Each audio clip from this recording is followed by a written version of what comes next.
Shri Chakramata YouTube channel ವೀಕ್ಷಕರಿಗೆ ನನ್ನ ಹೃತ್ಪೂರ್ವಕ ನಮಸ್ಕಾರಗಳು.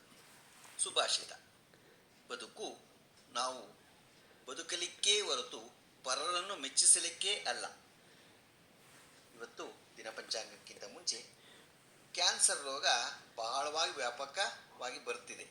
ಯಾಕೆ ಬರ್ತಾ ಇದೆ, ಅದಕ್ಕೆ ಕಾರಣ ಏನು, ಅದಕ್ಕೆ ಯಾಕೆ ತಡೆ ಹಿಡಿಬೋದು ಅನ್ನೋದ್ರ ಬಗ್ಗೆ ತಿಳ್ಕೊಳ್ಳೋಣ. ಕ್ಯಾನ್ಸರ್ ರೋಗ ವ್ಯಾಪಕವಾಗಿ ಬರುತ್ತಿದ್ದು ಬಹಳಷ್ಟು ಜನ ಈ ರೋಗದಿಂದ ಸಾಯುತ್ತಿದ್ದಾರೆ. ಕ್ಯಾನ್ಸರ್ ರೋಗ ಬರಲು ಹಲವು ಕಾರಣಗಳಲ್ಲಿ ಈ ಕೆಳಗಿನ ಕಾರಣಗಳು ಕೂಡ ಮಹತ್ವದ್ದು ಆಗಿರಬಹುದು. ಮದುವೆ ಸಮಾರಂಭ, ಹೋಟೆಲ್ನಲ್ಲಿ ಗೋಬಿ, ಪಾನಿಪುರಿ, ಎಗ್ ರೈಸ್ ಆಹಾರದಲ್ಲಿ ಬಣ್ಣ ಬಳಸುತ್ತಿರುವುದು, ದಿನಪತ್ರಿಕೆ ಪೇಪರ್ನಲ್ಲಿ ಬಿಸಿ ಪದಾರ್ಥಗಳನ್ನು ಊಟ ಮಾಡುವುದು ಮತ್ತು ಅಡುಗೆ ಮನೆಯಲ್ಲಿ ಇದನ್ನು ಬಳಸುವುದು ಬಹಳ ಆಘಾತಕಾರಿಯಾಗಿರುತ್ತದೆ. ಏಕೆಂದರೆ ದಿನಪತ್ರಿಕೆಯಲ್ಲಿ ಬಳಸುವ ಶಾಹಿ ಕೆರೋಸಿನ್ ಜೆನ್ಸಿಕ್ ಆಗಿರುತ್ತದೆ. ಅಂದರೆ ಕ್ಯಾನ್ಸರ್ ರೋಗ ಬರುವ ಕಣಗಳು ಅದರಲ್ಲಿ ಇರುತ್ತವೆ. ಅಡುಗೆ ಮಾಡಲು ಮತ್ತು ಊಟ ಮಾಡಲು ಪ್ಲಾಸ್ಟಿಕ್ ಬಳಸುತ್ತಿರುವುದು ಕ್ಯಾನ್ಸರ್ ಬರಲು ಕಾರಣವಾಗಿರುತ್ತದೆ. ಪ್ಲಾಸ್ಟಿಕ್ ಕಪ್ ಅಥವಾ ಪೇಪರ್ ಕಪ್ ನಲ್ಲಿ ಬಿಸಿ ಪದಾರ್ಥಗಳಾದ ಚಹಾ, ಹಾಲು ಕುಡಿಯುವುದು ಕ್ಯಾನ್ಸರ್ ರೋಗ ಬರಲು ಕಾರಣವಾಗಿರುತ್ತದೆ. ಕೃಷಿಯಲ್ಲಿ ವ್ಯಾಪಕವಾಗಿ ರಾಸಾಯನಿಕ ಪದಾರ್ಥಗಳಾದ ಕೀಟನಾಶಕಗಳು ಮತ್ತು ಹರ್ಬಿಸೈಡ್ ಬಳಸುವುದು ಕೂಡ ರೋಗಕ್ಕೆ ಕಾರಣವಾಗಿದೆ. ಟೆಸ್ಟಿಂಗ್ ಪೌಡರ್ ಅಥವಾ ಟೆಸ್ಟಿಂಗ್ ಉಪ್ಪು ಅಡುಗೆಯಲ್ಲಿ ಬಳಸುವುದು ಕೂಡ ಕ್ಯಾನ್ಸರ್ ರೋಗಕ್ಕೆ ಕಾರಣವಾಗಿರುತ್ತದೆ. ಮಹಿಳೆಯರು ತಮ್ಮ ಸೌಂದರ್ಯವನ್ನು ಹೆಚ್ಚಿಸಲು ಮುಖದ ಮೇಲೆ ಲಿಪ್ಸ್ಟಿಕ್ಸ್, ಕ್ರೀಮ್, ಕೆಮಿಕಲ್ ಬಳಸುವುದು ಕೂಡ ಅಪಾಯಕಾರಿ. ಕಲಬೆರಕೆ ಆಹಾರ ಪದಾರ್ಥಗಳು, ಸ್ವೀಟ್, ರುಚಿ ಪದಾರ್ಥಗಳು ಮತ್ತು ಆಹಾರದಲ್ಲಿ ವ್ಯಾಪಕವಾಗಿ ಕೆಮಿಕಲ್ಗಳನ್ನು ಬಳಸುತ್ತಿರುವುದು ಕ್ಯಾನ್ಸರ್ ರೋಗಕ್ಕೆ ಕಾರಣವಾಗಿದೆ. ಇದಕ್ಕೆ ನಿರ್ವಹಣೆ ಹೇಗೆ ಮಾಡ್ಕೋಬೇಕು ನಾವು ಅನ್ನೋದರಿಂದ ತಿಳ್ಕೊಳ್ಳೋಣ. ಮೇಲೆ ಹೇಳಿರುವ ಎಲ್ಲ ವಿಷಯಗಳನ್ನು ನಮ್ಮ ಜೀವನದಲ್ಲಿ ಅಳವಡಿಸಿಕೊಳ್ಳುವುದು, ಊಟದಲ್ಲಿ ಪ್ಲಾಸ್ಟಿಕ್ ಬಳಸುವುದನ್ನು ತಡೆಯುವುದು ಅಥವಾ ಬಿಡುವುದು, ಪ್ರತಿನಿತ್ಯ ಯೋಗ ಮತ್ತು ವ್ಯಾಯಾಮ ಮಾಡುವುದು, ಸಾಧ್ಯವಾದಷ್ಟು ಮನೆಯಲ್ಲಿಯೇ ಊಟ ಮಾಡುವುದು.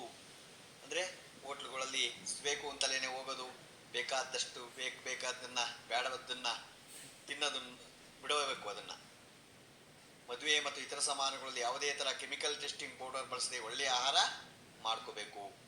ನಮ್ಮ ಮಾಡಿದ್ರೂ ಅದನ್ನು ಜಾಸ್ತಿ ಉಪಯೋಗಿಸೋಕೆ ಹೋಗಬಾರ್ದು. ನಾವುಗಳು ನಮ್ಮ ದಿನನಿತ್ಯ ಕಾರ್ಯಗಳಲ್ಲಿ ರಾಸಾಯನಿಕ ಪದಾರ್ಥಗಳನ್ನು ಬಳಸದೆ ಇರುವುದು, ಪ್ರಕೃತಿಯ ಜೊತೆಯ ಒಡನಾಟ ಇಟ್ಟುಕೊಂಡು ನಾವು ಹೊಲ ಗದ್ದೆ ಅರಣ್ಯ ಉದ್ಯಾನದಲ್ಲಿ ಸಮಯ ಕಳಿಬೇಕು ಜಾಸ್ತಿ.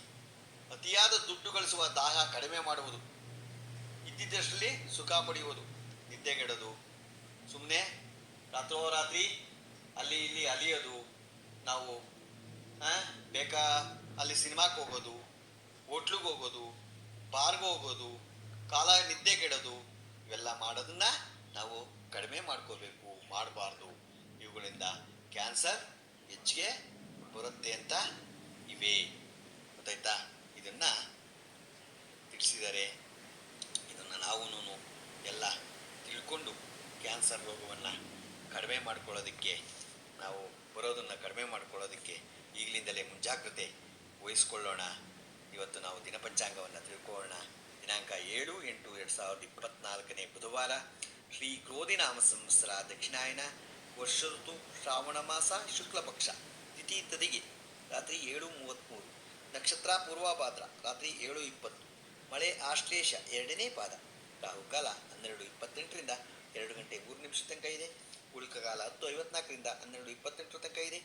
ಯಮಗಂಡ ಕಾಲ 7:46 9:20 ತನಕ ಇದೆ. ಇವತ್ತು ಯಾರು ಹುಟ್ಟುಹಬ್ಬ ಆಚರಿಸ್ಕೊತಿದ್ರು, ಮದುವೆಯಾದ ದಂಪತಿಗಳು ವಾರ್ಷಿಕೋತ್ಸವ ಆಚರಿಸ್ಕೊಂತಿರೋರಿಗೆ ನಮ್ಮ ಹೆಬ್ಬಳದೂರು ಶ್ರೀ ಚಕ್ರಮಾತಾ ಯೂಟ್ಯೂಬ್ ಚಾನಲ್ ಕಡೆಯಿಂದ ಶುಭ ಕಾಮನೆಗಳನ್ನು ತಿಳಿಸ್ತೀವಿ. ದೇವರು ಅವರಿಗೆ ಆಯಸ್ಸು, ಆರೋಗ್ಯ, ಐಶ್ವರ್ಯ ಎಲ್ಲ ಕೊಟ್ಟು ಕಾಪಾಡಲಿ ಅಂತ ನಾನು ಕೇಳ್ಕೊತೀನಿ.